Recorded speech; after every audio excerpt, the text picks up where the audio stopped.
I was ready. Get started. Okay, here we go. Welcome to Doctrine and Devotion, a podcast that explores Christian faith and practice from a Reformed Baptist perspective. My name is Joe Thorne. I'm the lead pastor of Redeemer Fellowship in St. Charles, Illinois. And I'm Jimmy Fowler, executive pastor at Redeemer Fellowship. You ready? I'm always ready. Obviously, you're ready. Yeah. Goodness sakes, man. See, here's the best part, is I'll cut out that first part anyways. No, well, you know, Yeah. you can be fake if you want. You can selectively edit your history as to exclude things from the public. That's fine. If that's how you want to operate, you know, if that's the MacArthur special, then whatever you want to do. I don't know. I'm just saying, man. I don't know. You don't know. Yeah. No. Which is why you should say that. Yeah. I don't know. You don't know. I don't know. I know some things. You know. I know some things. You know a thing. I know a thing or two. Or Depends on how you break it down. Yeah, I'm about to say. If I knew fractions, you know, I could maybe explain that I know less than one thing. I know. 2/8. 2/8. Is that a fraction? Oh, Joey. Yeah. I was talking to somebody. Man, a lot of people have been contacting. Let me say this. I'm going to say something. Oh, go ahead. Because I am an international Christian superstar. I don't think I've ever heard you referred in that way. I don't take that title for myself. That's been bequeathed. I feel like you just made that title up for yourself. Because God has given us the opportunity to distribute our podcast or write or whatever in such a way that a lot of people have, not a lot of people, but people from all over interact with our stuff, right? Okay, yeah, we get that. People from all over, not a lot of people, but people from all over have read my books. So I wind up getting, contacts, and we know people from all over. Yeah. So here's the thing. I have been getting texts and DMs from people genuinely all over the world. Yeah. Big Eva. No, just to say, hey man, you've been on my heart. I'm praying for you. Oh, that's nice. I'm praying for you today. And it's been, first of all, thank you, because I need it more in this season of life than any other time. So that's really appreciated. And it makes me see, wow, look at God is doing his thing. Like God, it's so cool. And so it's really been these are people that we haven't talked in a long time. And then out of nowhere. And so in a concentrated period of time, I've had a number of people say, hey, I'm praying for you. And man, that's nice. It's because I know Redeemer is praying for me, and I hear that all the time, which is a gift and a blessing, because not every pastor at churches does hear that from their people. We know our people are praying for us. Yep. Jimmy and I just got wonderful cards. Oh, that was a very nice card from one of our members. It's really sweet stuff. So I'm just really grateful for one, that the Spirit of God moves God's people to pray for one another. And I'm grateful that so many Christians take seriously the prompting of the Spirit. That they actually do love the church, and even if it's not, maybe they don't share my perspective in all things, or maybe they're Lutheran or non-denominational or non-Calvinist, whatever. It doesn't matter. It's been really cool. So in a day when there is a lot of negativity and some bad press and discouraging things happening in the world and in the broader church, yeah, man, that's been particularly encouraging. Yeah, man. Dig it. Dig it. I got those too. Well, you don't need it. That's the thing. I got it. But I got them. I got them. Yeah. I got all over. People praying and encouraging me. Well, when you're a hot mess like me, then you'll get them. But you right now, you're just cool as a cucumber, man. You're just rocking it. Or maybe just because I suck at social media. It could be that. I wouldn't say you suck at social media, because that would imply you actually do social media. I like putting photos every once in a while. Yeah. I do need to see you cook in person. I need to, because those are some of my favorite pictures. I mean, I like. You haven't had the pleasure. Usually people come over, members and stuff, and so we'll do a dinner. Yeah. And I'll cook for them right there, and they go sit at the counter. Yeah. And we all enjoy. That'd be cool. Yeah. Because I see the pictures, and you've been invited, but it's fine. Yeah. You've been invited to those times. It's fine. Yeah. It's cool. Yeah. I don't know. I need more than 3 hours notice, but that's okay. It seems like everyone else is able to make it happen, but that's fine. It's fine. That's fine. Well, I mean, I'm just saying. Or I give them a 3-day, 3 week. It doesn't matter. 3 month. See, Here's the thing. a 3-week window of opportunity is a window that is already closing. You know what I mean? It's a window, but it's coming down. What does July 17th look like for you? Next year? 2022? July, if I'm here. Oh, see, here we go. If I'm here, that would be good. That would be go. That would be good. I would like that. July 17th is a baptism Sunday. And yes, because that's what I had planned. Mm-hmm. And there's leadership lab that day. You know what we did this morning? We had that, I know you know, we had a men's breakfast. Yeah. And Grady, the guy that heads up our men's ministry, went through some of the names of God and some of the attributes of God, which I always like, you know. Wonderful. Grady's mixed it up. You know, he's had different people come in and they'll do more like practical Christian living sort of emphasis. And then this time it was more of a theological emphasis that then, you know, is directed down to application. And then we had a really good table discussion. It was a good time, man. Nice. Good, and good, I had good. breakfast. I wasn't going to have breakfast. But you had breakfast. I wasn't going. I thought like, oh, I'm not going to have breakfast because Jen and I are going to go out for lunch. And I'm probably going to get some wings. Because I've been craving wings. So I'm leaning barrel and rye. Yeah, I was about to say barrel and rye. I know you really like the wings there. Those wings are good. They're very good. They are very good. So I've been there in a while. Did I tell you? So like Jimmy and I love barrel and rye, and everything is good. And so when I'm feeling healthy, I'll get the salad. Yep. Right? I get the B&R salad with steak. Yep. Did I tell you? I got one and there wasn't enough steak on it.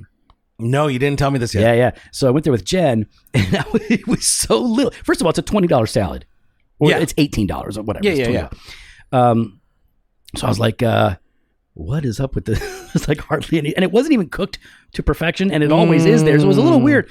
And so it was a new server, and I just said, hey, I'm not I'm not mad. I'm just asking, does that look right to you? And she goes, that does not look right. So she took it back and she said, nope, yep, cook says that's the right amount. That's the number of ounces. And I go, okay, that's fine.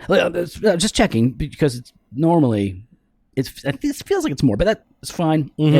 So then, and she's like, well, you want me to take it? I'm like, no. I was just checking. It just felt off because I've never ever had one complaint about anything ever there. And that's why you got to start bringing a scale. That's what I do at the restaurants. Jimmy opens up his saddleback bag, pulls out his digital scale, and says, excuse me, this 23 ounces lacking. Well, it was 23 when we started, before we cooked, Jimmy. That's when it shrinks up. So then the guy, I forget, what's the guy's name? Paul, I forget the guy. Yeah. So I forget his name, but he's like, Joe, I heard you didn't, and I said, listen, I was not, don't, please. And he's like, we're going to take it off the bill. Don't worry about it. I'm like, no. So they did anyway. And he was like, it's a new cook. So yeah, we had an issue. And I said, no. They took it off anyways. So I in my mind, that stayed on. I just kept it on for the sake of the tip. It's like, we're going to, of course, you know. Anyways, nobody cares. I knew you would care though, because it was such a weird off experience for. It's a 10 out of 10 experience every time I go. Oh yeah. That was a weird one. I can't even think of a time I've had a 9. Yeah. Well, that one time you like lost your tooth when you were eating that salad. No, it's still a 10. Yeah. the tooth is now gone. You're down a tooth. They helped me lose weight. You are losing weight too. Well, you know, losing one tooth at a time. One teeth at a time. So, all right, we needed to kind of like ease into this, because it's not a fun conversation. Really. No. All right, why don't you go ahead and give us the background? Lead us in, Joe. Lead us in. We really should prepare for this stuff. Well, yeah, but, you know, I'm hardly on the social medias. All right, so many of our listeners probably have heard of the Roy's Report and Julie Roy's. She is a journalist, somewhat of an investigative journalist, I guess, in that, you know, her bigger pieces have exposed some sort of corruption, whether that is with Ravi Zacharias or James MacDonald or John MacArthur. Most recently. And when she does her interview, she talks to people, she gets her resources like a reporter's supposed to, like she does all of her stuff. Yep. And then she reports. And of course, much of the time, you know, people will defend the person who's under investigation. And, you know, the accusation has been, oh, well, Julie she's got an axe to grind. She's just going after MacArthur. It's what she does. And they sort of dismiss the the article or the report based on their perception of her motives, right? Like her motives are sus, so the article we can't really trust. And so there's been a few articles that have come out about John MacArthur, and we've even talked about those. You can look those up. Maybe I'll link them in the show notes if I remember.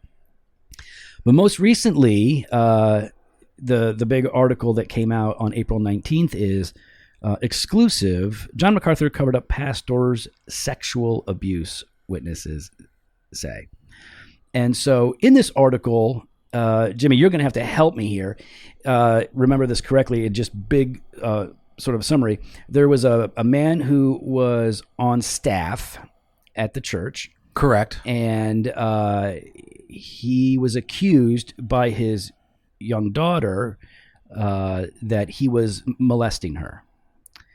And so she told her friend, her friend's dad got involved. He was a missionary, a member of the church. Yep. So the accusation here by a number of people, the alleged perpetrator's family, pretty much everybody that, like a lot of people that have been interviewed for this article are all saying this happened. This guy molested his daughter. Yep. They're saying John MacArthur knew, didn't report it, kept him on staff for a few years. 3 years, I think it was, right? The guy stayed on staff. He wasn't reported. The girl got no counseling. As far as we know, the guy didn't get any professional help either. And he stayed on staff until he was caught kissing and groping a secretary. At that point, he was let go. And then this article continues, right? It continues. It goes through the years in 2000. And so this was back in 1979 when this started. Correct. And so this was a long time ago. And now in the 2000s, it was revisited. Our letters were sent again, emails, there was contact made. And, John MacArthur is saying at that point, like, I didn't know about these accusations. I didn't have any reason to, know anything about this. So this is all coming out. You guys will have to read the article because it's a long article. But I guess the issue is that a lot of people are starting to ask, like the Den Hollanders online, for example. They're definitely advocates for those that have been sexually abused.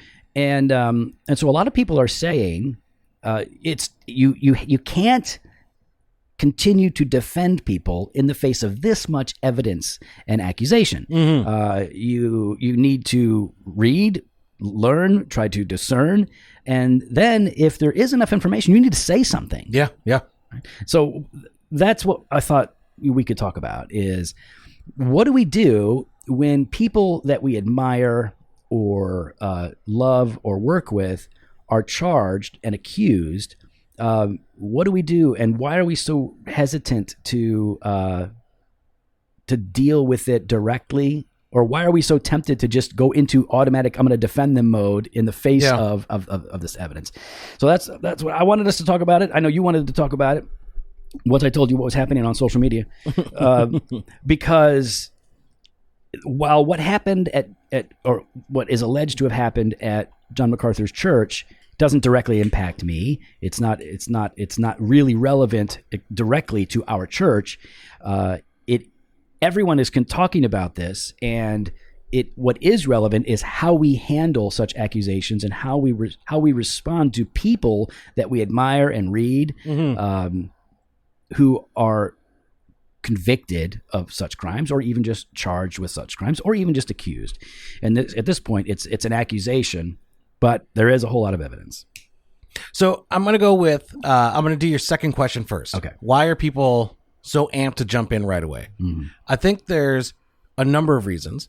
One is I think jumping in what way? Oh, jumping in to defend. Okay. And to talk and to be a part of the conversation, even though they're not there and they don't have all the facts. Right. So I think one, there are just some fanboys out there. Sure. There are just some people that no matter what are going to try to defend their side. It's tribalism at its best, right? I think people are just so amped and so ready to jump in to make sure that their boy has cover. Right. But I think, secondly, I do think our culture has swayed in such a way that not only is everything aggressive, but it's swayed in such a way that now I'm going to say every accusation is Believe all women. Believe everything. Believe everything. And that's dangerous. That is dangerous. That is dangerous. And I don't believe everything I hear.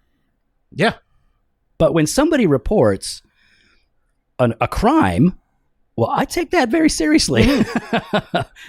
But see, right there's a difference between I take it seriously and it is gospel truth. Right. Right? There's a difference between the two.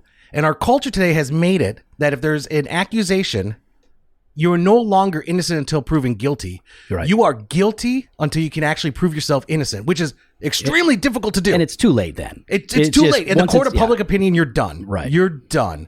Which is why Johnny Depp is going after Amber Heard, by the way. Oh, right away. Exactly. Exactly. His character is on the line. His livelihood is on the line. His career is on the line. And, you know, I'm trying to be very cautious because I know exactly like some of the pushback that we could receive from saying something like that. Yeah. Listen, you're going to lose no matter what you do here, right? Because like we're accused of being too far left, too far right, or just too middle of the road. Like everybody has, it's like, oh, you guys just always play it safe. Like we don't have to play it safe. We're not accountable to anybody but our church and our so who's going to come after us? Like we're not playing it safe. No, we're going to share our perspective on these things. So either way, but okay, so with that, then people have to come. People feel the need to charge in and try to stomp it out, squash it out, and just be silent as far as like the people that are being accused, right? But others just feel like they have to come in aggressively and really push hard at fake news. News. So, okay. So you've given us like two sort of like motives, right? Or two factors that contribute to the automatic, aggressive defense of a guy that's being accused. One is fanboyism, idolatry, like that's my guy. Two is there are false accusations that are made, and our culture doesn't really seem to be all that ready to discern between false allegations and true allegations, but also there's also confusion now about like, well, okay, even if it's an accusation that we have to take seriously, how do we now treat that person who's been accused? There's confusion over that. Correct. I'm going to add another one. All right. I think some people defend, oftentimes wrongly, but from pure intentions. I think like all they know about this person is that they have been gold to them, good to them. Yeah. And they just can't conceive, they can't imagine that this person would do it. So therefore they're defending out of ignorance because they don't know. Yeah. Like they don't know the facts. They don't have the information if the allegations are true. Or we're speaking broadly here. So I think sometimes it's sort of an innocent, like, no, it can't be. I don't believe that. I've known that person. Like it's like, when you find out that somebody in your family or somebody that your neighbor, like I've known them for 15 years, like no way. Yeah. No way that happened. They didn't do that. Did they do that? And then or even from a distance, right? Like, while I don't agree with, in this case, MacArthur on everything, right? He's had an impact on my life spiritually. Same. Yeah. I have greatly benefited from the ways that God has used him. And so this is hard to read. It's hard to it's hard to process. Because there's been someone that God has used in his writings and his preaching, not just out there, right? But in us, Yeah. No, I mean, look. Here's the thing. Like, Jimmy's not afraid to say if somebody is, whether they're in our camp or not, is wrong. If they're wrong, they're wrong. It's like, listen, we don't promote the MacArthur Study Bible because I don't think it's very good. And what I mean is, it's dispensational. So like there's a lot of good stuff in it, but overall I'm not going to use it because it's dispensational and we're not a dispensational church. So for us, it's not a good fit.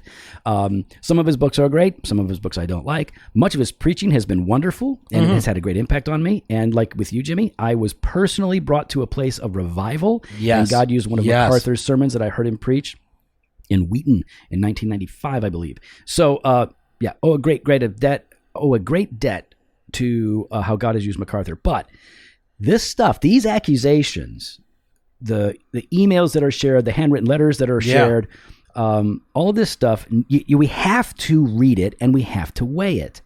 And the whole idea of like just dismissing it, people are defending MacArthur without reading this stuff and without weighing it. Now, some people are maybe compelled compelled to defend it because they don't find the article or the evidence convincing. Mm-hmm. I find it rather persuasive. I think there's enough evidence there for me to go, this looks like major errors were made, major sins were committed on the part of the leadership at that church. Yeah. I think some people will look back and go like, well, this was like 1979. It was no man's land. So Jimmy doesn't remember the 70s. I barely remember the 70s. I wasn't even born in the 70s. No, I was a little kid in the 70s. I remember it, but I remember it as like watching the banana splits. 1 banana, 2 banana, 3 banana, 4. No. Okay. No. Anyway, no. But like, the 70s and the 80s, like the culture was different, and this is not an excuse for not reporting things to the police immediately. Correct. And that they're clearly, we know, we have this factually, that MacArthur and team have on different occasions have not reported to the police immediately when they find out that molesting, kidnapping, whatever has happened. Yeah. Like they have sort of a record here of not going directly to the police. Mm-hmm, mm-hmm. And if it's this statement from MacArthur in one of the letters here, like the stance is to go the biblical route, quote unquote, biblical route, and handling it internally, right? Yeah, and here again, we've grown a lot in the American evangelical world. We've grown, I think, in our understanding of the importance of protecting people who are at risk, of reporting crimes. I think we've gotten a lot of clarity on that. Things were, I think, muddier back in the day. It doesn't excuse it, but I understand looking back how you can go, wow, I didn't handle that very well. Mm-hmm. And I can look back in my early ministries and go, wow, here was a problem that was happening in the church, like in a married couple's life. And I stepped in, attempted to serve them well, but then from that point forward, I really didn't do enough, and I dropped the ball. Mm-hmm. It wasn't anything in which I should have reported it to the police or anything like that. Nevertheless, I screwed up, and I had to own it, and I had to eventually go back and go like, I dropped the ball here, and I'm very sorry. Mm-hmm. And that's part of the problem is, so this stuff happened in 79 into the 80s. When it comes back up in 2003, when these emails are coming back and he's being questioned about it by the victim, there's an opportunity to go, I screwed that up. Yeah. I'm so sorry. I've learned from that. And of course, that's assuming that this all happened as it's reported. Correct. MacArthur is saying it didn't happen that way. So we're sort of stuck. Like, what are we supposed to do as outsiders as we're reading these articles? Is it just a hit piece? Or is it a real, is it a legit article that is exposing truth? We all have to read it. But I don't think we can be even looking at it in those terms. We can, I guess, in some degree. People are going to look at that because they're assuming Julie Roys, has this bad intention to create this hit piece. I think it's me. I look at it more as, so going now to your original question, right? What should we do? Yeah. I think first and foremost, we should be praying. Mm-hmm. And I'm not trying to over spiritualize it, but we should be praying for the accuser and the accused. Yep. We should be praying for truth to come out. Yep. Right. Like right now we have some things that seem clear, but now it's in this instance, the accused saying it didn't happen that way. Right now it's almost like, quote unquote, he said, she said, but it's there seems to be a bit more evidence that kind of backs up. We have two witnesses, right? In a sense, or certainly in one case, we have a guy that was in the room, missionary member of the church, saying, "I was in the room when this guy confessed, so I know MacArthur heard it." So we got him saying one thing, and MacArthur, and the girl saying one thing, and MacArthur saying. But see, I want to be like, so for me, I without being there, and that's what I'm trying to say is like for us, instead of just jumping in and defending or condemning, it really should be praying for those and praying that truth will reveal itself. The truth will come out. The truth will be, and that the Spirit will work on everyone's hearts and convict those who have sinned to publicly confess and repent. I totally agree. And I would even add to that, like, what everybody should say is, listen, even let's say you don't believe this happened. Let's say you take MacArthur's side on this.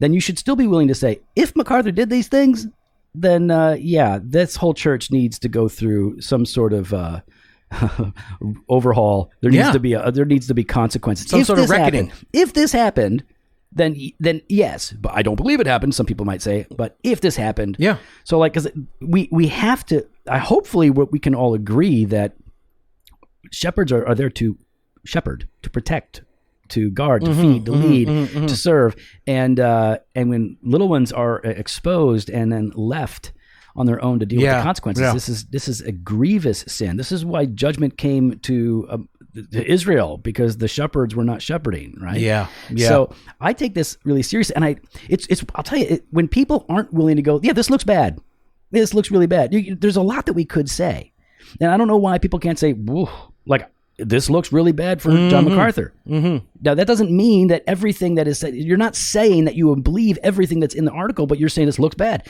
I'm going to say that this looks really bad. Yeah. This article and others. And in light of the context of other supposed instances of abuse cover-up. Yeah. Yeah. It looks really bad. It was one of the things that really frustrated me with T4G. I went to the first, I don't know how many. I was at the first one, and it was a great experience. And I loved that we had Baptists and Presbyterians. And yes, it was Reformed, or Reformed-ish. So it wasn't Together for the Gospel in the broad sense, but it was Together for the Gospel in the Reformed world. And that was cool. And but then when all the stuff about CJ was coming out, and then more testimonies, more witnesses, more victims were coming forward, man, the team just kept backing him, and it really troubled me. Yeah. It really troubled, because at some point there's too much evidence. It looks really bad. And when they're not saying anything about it, they're just defending their boy. It really put a bad taste in my mouth. That's why you lose credibility. Yeah. It's like, I understand the temptation, because, I will want to defend Jimmy from all false allegations. And I will fight you for my man here, but from my podcast wife. You already said my man. Continue. Yeah, well, you are a man, still a podcast wife. There's a difference between nature and function. Continue. But I'll tell you what, if I found out that Jimmy was hitting his wife, there would be no defending him. He would need defense from some people at our church, because we would not respond well to that. I mean, we would care for your wife. We would hold you accountable. But I would stop defending him. I would still love you. I would still continue. So it's in the same thing. If I was cheating on my wife or something, Jimmy would be like, hey man, there is no defense. And so in this case, if there were these accusations like, whoa, these guys are doing horrible things to their wives. If I just hear these things, then we're going to talk about it. Yeah. We're going to investigate it. It's a really strange thing. So so everything is politicized, everything is tribalized, everybody is like kind of going to bat, and it really seems to be more of a reflection of how the world operates and how the church is supposed to operate, right? Like, people will die and defend Trump or Biden. People aren't defending Biden as much these days. No. But the Trump people will always defend Trump, and so it's usually very partisan, right? We're going to die for our teams, whereas in the church we're supposed to be able to. And Paul talks about this in 1 Corinthians. Man, you cannot condone, pass over, or just allow it to go unchecked. That's right. This is where judgment comes, man. It's a real problem, and it's discouraging, and we wonder why people are, deconstructing. Right? We wonder why people are leaving the faith. We wonder why. Well, this is part of it. Part of it is they have experiences in the church that have been harmful, and there hasn't been transparency or accountability. So yeah, they get burned out. And again, I'm not saying it's the right move. I'm glad to see like some of the people in these stories are plugged into other churches, and they're doing relatively well.